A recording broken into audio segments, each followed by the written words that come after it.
Hello प्यारे बच्चों, welcome back to organised knowledge channel. आज की वीडियो में डिस्कस करेंगे worksheet number 37 for class 6 science subject की। बच्चों ये वर्कशीट है जो आपके लिए 26 फरवरी 2021 के लिए शेड्यूल की गई है। आज की वर्कशीट में भी हम कंटिन्यू करेंगे बेटा light, shadows and reflection chapter को। सो वर्कशीट शुरू करने से पहले बेटा प्लीज चैनल को सब्सक्राइब कर लीजिए। So let's start. Mirror is a smooth polished object with a reflecting surface. तो मिरर क्या है बेटा? ये स्मूथ है, पॉलिश्ड ऑब्जेक्ट है और रिफ्लेक्टिंग इसका सरफेस होता है। आप सभी बच्चों ने मिरर देखा है, स्कूल जाते हो रेडी होने के लिए देखते हो ना, तो उसमें क्या होता है, ये स्मूथ होता है, बहुत चिकना है। और आप देखोगे कि मिरर के एक तरफ क्या की जाती है, पॉलिश की जाती है, और जिस तरफ से आप फेस देखते हो वो सरफेस रिफ्लेक्टिंग सरफेस होता है। Erect and laterally inverted image is formed by a plane mirror. और जो इमेज फॉर्म होती है वो कैसी होती है? इरेक्ट। इरेक्ट मतलब सीधी होती है, ठीक है, ऐसे है तो आपको इमेज भी कैसी दिखाई देगी? इमेज भी आपको ऐसी ही दिखाई देगी, इरेक्ट होती है।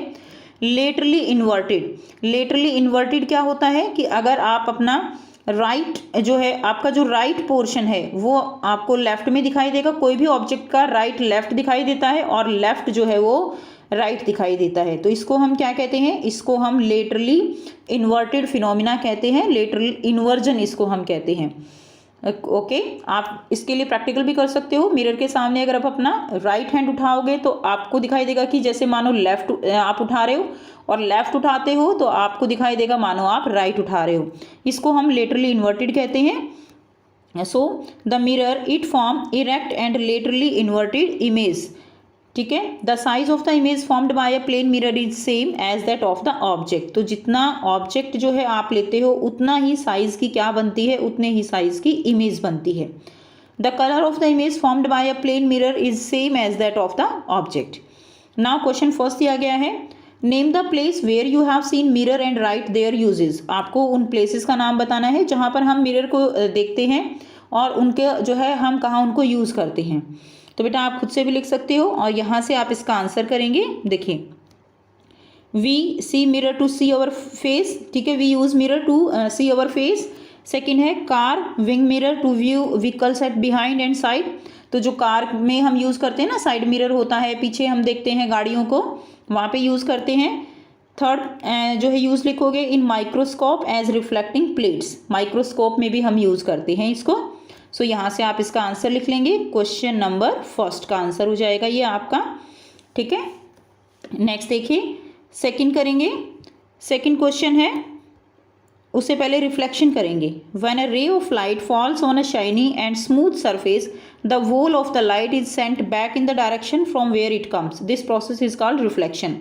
बेटे इस रिफ्लेक्शन को समझने का सबसे अच्छा तरीका क्या है कि आप जो है, देखिए आप एक बॉल लेते हो और आप दीवार पर मारते हो, क्या होगा? टकराने के बाद वापस आ जाएगी। यही प्रोसेस रिफ्लेक्शन होता है।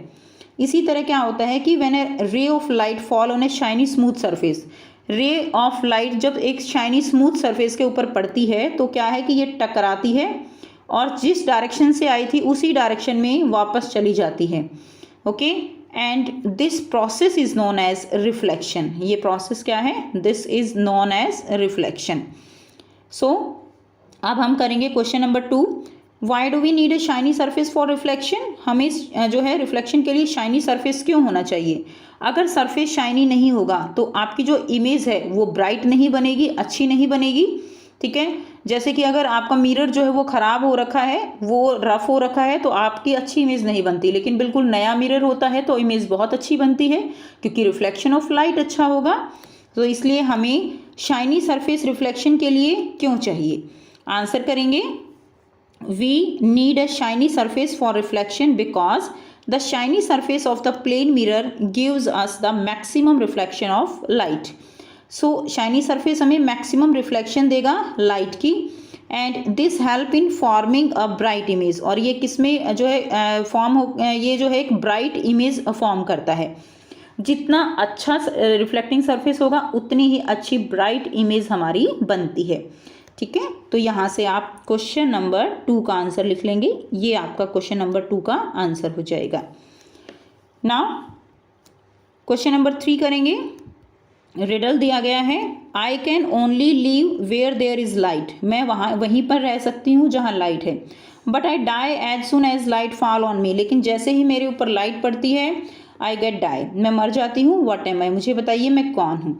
तो बेटा आपने लास्ट वर्कशीट में भी किया था कि लाइट जो है पढ़ने से क्या ख़त्म हो जाती है, शेडो, ठीक है, तो क्या करेंगे हम, शेडो, इसका आंसर क्या हो जाएगा, शेडो। नेक्स्ट करते हैं question number 4, choose the correct answer from the below given option.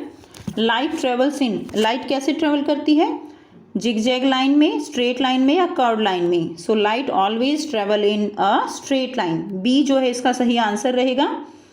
Next देखिए सेकंड है, bouncing back of light from shining surface is called, तो लाइट का जो है टकरा के वापस आना, बाउंसिंग बैक क्या कहलाता है, अभी मैंने आपको बताया, that is known as bending, reflection या डिस्पर्जन, तो क्या फिनोमिना होता है बेटा वो, that is known as reflection, क्या कहेंगे, रिफ्लेक्शन, बी, दोनों का ही बी आंसर हो गया, ठीक है। तो ये थी आपकी आज की वर्कशीट, और इसके साथ बेटा जो एसएसटी की वर्कशीट है वो भी आपकी ऑलरेडी अपलोडेड की जा चुकी है, उसका लिंक आपको डिस्क्रिप्शन बॉक्स में मिल जाएगा, प्लेलिस्ट का लिंक है, उस पर क्लिक करके आप इसके साथ दूसरी वर्कशीट भी कर सकते हो।